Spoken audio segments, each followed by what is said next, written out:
안녕하세요. 축구 전문 기자 한준입니다. 파리 생제르맹이 2023-2024 시즌 엔리케 감독 체들 그리고 대대적인 선수 개편 속에 프랑스 리그왕 무대에서 부진한 경기력으로 우려를 샀는데요. 2023-2024 시즌 UEFA 챔피언스리그 역대급 죽음의 조에서 첫 경기를 멋진 승리로 장식했습니다. 보루시아 도르트문트를 2대0으로 제압했는데요. 이날 경기에서는 이전보다 훨씬 더 좋아진 빌드업 과정과 공격 패턴을 보여줬고 무엇보다 이강인 선수가 부상에서 돌아와서 10여 분 동안 활약을 했는데 많은 프랑스 매체들이 예상한 대로 하무스, 덴벨레, 무아니까지 합류를 했기 때문에 이강인 선수는 당초의 계획과 달리 미드필더로 자리를 잡게 됐습니다. 이날 경기도 메짤라 위치로 교체 투입이 됐는데요. 은바페 선수와 합이 좋은 모습도 보였기 때문에 앞으로가 더 기대되는 플레이를 보였습니다.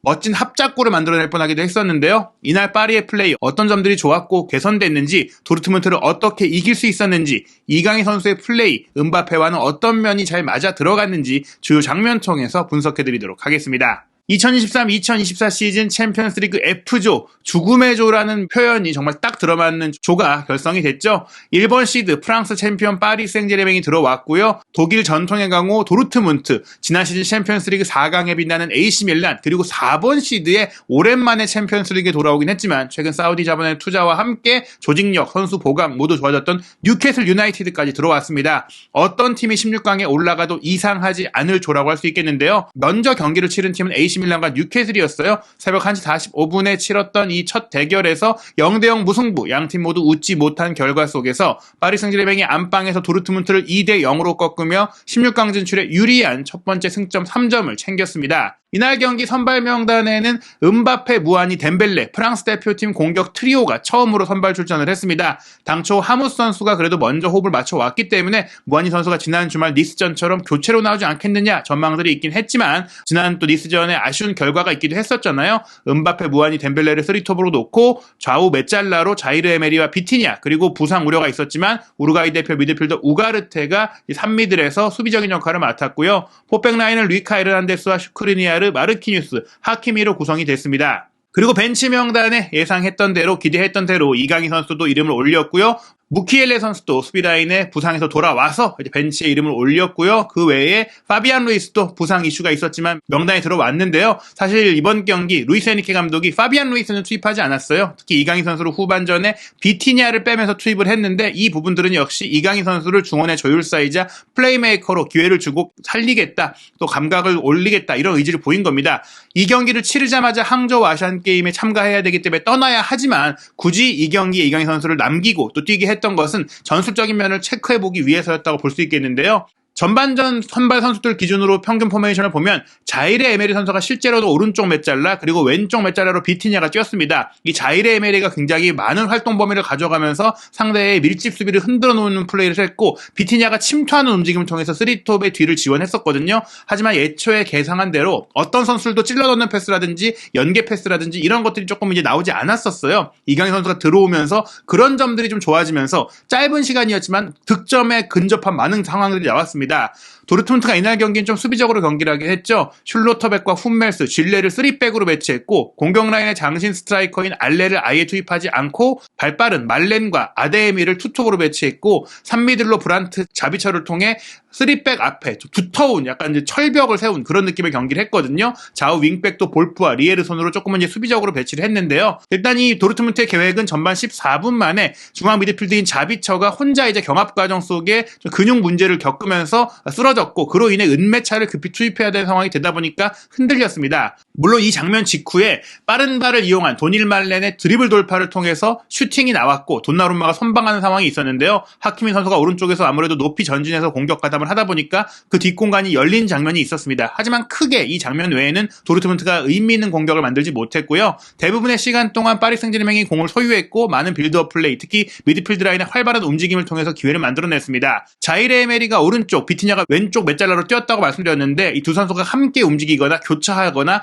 연계하는 장면들이 많이 나왔어요. 윙백도 전진하고 두 명의 메짤라도 좁혀 움직이고 3톱 공격수가 오히려 크게 벌리고 좁히고 이렇게 좀 유기적인 선수들의 스위칭 플레이가 많이 나왔는데 이런 점들이 엔리케 감독이 부임하고 나서 점유는 많지만 상대를 흔들지 못했던 부분들의 좀 이제 아쉬움을 해소할 수 있었던 요인이 됐습니다. 실제로 전반 19분에 골대를 때린 장면이 굉장히 좋았는데요. 자이레 에메리가 왼쪽에 있다가 오른쪽으로 이동해서 공을 받아주고 하키미가 또 이 자이레 에메리가 공을 받았을 때 뒤로 빼준 공을 확보해줬고, 하키미가 또 여기서 본인이 단독 돌파를 가져간 게 아니라 비티냐가 끌어올라오면서 비티냐가 하프 스페이스로 들어왔을 때 또 글로 연결해줬습니다. 빈 공간을 찾아 움직이는 선수들의 움직임이 좋았고, 그런 과정 속에 또 그 반대편에 그 비티냐의 뒤쪽에 음바페가 따라 들어왔기 때문에 도르트문트 선수들은 여러 선수들을 한 번에 지켜봐야 됐어요. 그러다가 비티냐가 벼락 같은 오른발 슈팅을 때린 것이 골포스트를 때리면서 무산이 됐습니다. 이 골이 들어갔더라면 조금 더 일찍 파리가 경기를 쉽게 풀어갈 수 있었을 텐데요.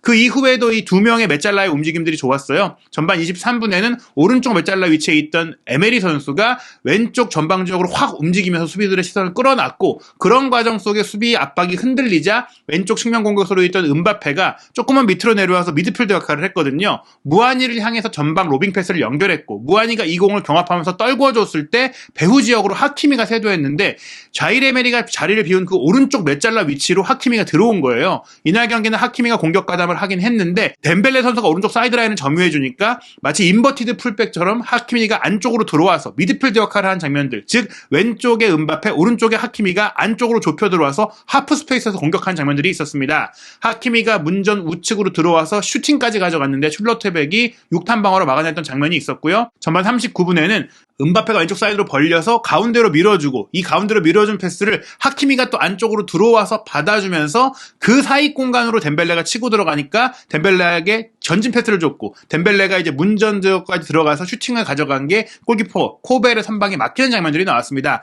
말씀드린 대로 음바페가 메시와 네이마르가 떠난 이후엔 조금 더 이 선에서 조율하는 역할, 풀어주는 역할들을 하게 됐던 전반전이었다고 할 수 있겠는데요. 전반전 0대0으로 끝났는데 파리가 훨씬 더 우세한 경기였습니다. 볼 점유율 78%, 거의 압도적이었고 슈팅 숫자도 11대4였습니다. 기대 득점도 0.71골 대 0.16골로 1대0 정도로는 좀 앞설 수 있는 내용을 보였는데요. 하지만 유효 슈팅이 양팀 모두 하나밖에 없었다는 점, 물론 골대 강타의 불운이 있었지만 효율성이 떨어졌던 지난 파리의 모습들이 이어졌죠. 하지만 후반 시작 2분 만인 47분에 파리가 선제골을 넣으면서 경기를 쉽게 풀어갔는데요. 오른쪽 사이드라인에서 덴벨레가 올린 크로스 패스, 음바페가 배후에서 달려들어오면서 논스톱 슈팅을 시도한 게 질레의 6탄 방어에 막혔는데, 이 6탄 방어 과정 속에 핸드볼 파울로 저지된 것이 포착이 됐어요. 그래서 VAR 체크를 통해서 결과적으로는 페널티킥이 선언됐고, 49분 음바페 선수가 이 페널티킥을 침착하게 구석으로 찔러 넣으면서 선제골을 넣었습니다. 그리고 나서 또 11분 만에 두 번째 골이 나왔기 때문에 파리가 경기를 이후에는 아주 편안하게 운영을 했는데요. 이 장면에서는 비티냐 선수의 움직임이 좋았어요.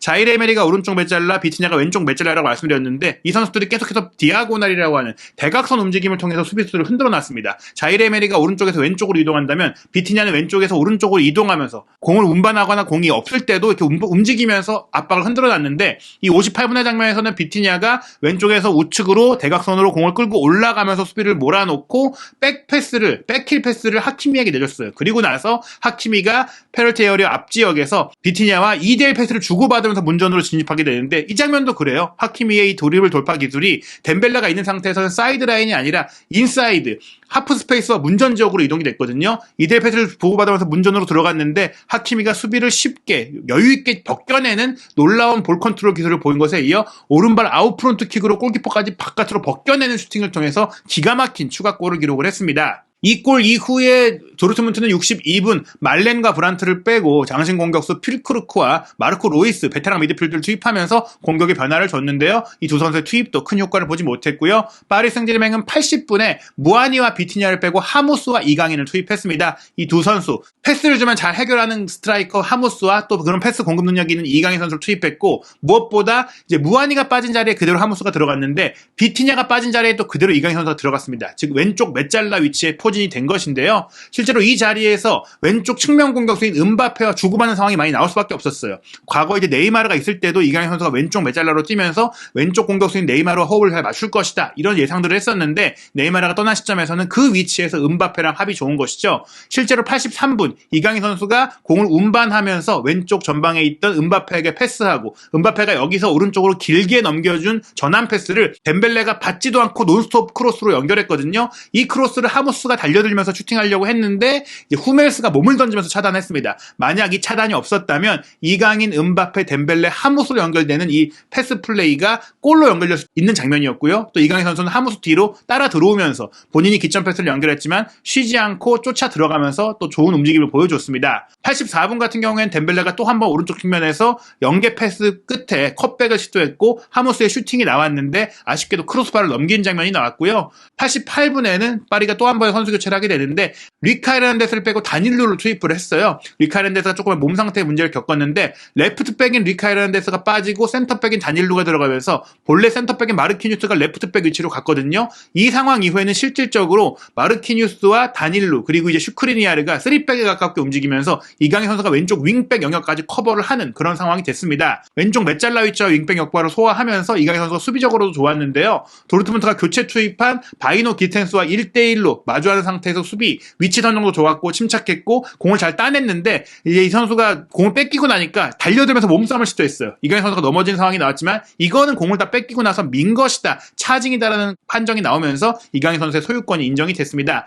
이 장면 외에도 여러 차례 이강인 선수가 운반하고 수비하고 좋은 위치 선정을 보여줬는데 아쉽게도 추가골은 나오지 못했습니다. 후반 추가 시간 1분에는 다닐루의 로빙 패스를 받은 음바페가 배후로 빠져들면서 시도한 또 로빙 슈팅이 빗나갔는데 오프사이드에 걸렸습니다. 도르트문트의 오프사이드 트랩에 계속 좀 파리의 공격이 무산이 됐었는데요. 후반 추가 시간 5분에도 왼쪽 사이드 라인에서 이강인 선수가 공을 잡고 자이르 에메리에게 주고 자이르 에메리가 배후로 로빙 패스를 연결한 것을 음바페 선수가 빠져들면서 이어받았고 슈팅까지 가져갔는데 이게 골대를 강타했거든요. 하지만 아쉽게도 이 공을 받는 과정에서 역시 오프사이드였던 것이 확인이 되면서 실제 슈팅으로 기록되지 못했고 이강인 선수의 깃점 패스도 사라지고 말았어요. 후반 추가 시간 6분 같은 경우에도 이강인 선수가 공을 몰고 올라가면서 음바페에게 공을 밀어줬고 여기서 음바페가 배우로 침투하는 하무스에게 스루 패스를 줬습니다. 그리고 하무스가 골키퍼와 마주한 상태에서 로빙 슈팅을 침착하게 연결하면서 골을 넣었는데 아쉽게도 이 장면 역시 오프사이드가 확인이 되면서 무효가 됐습니다.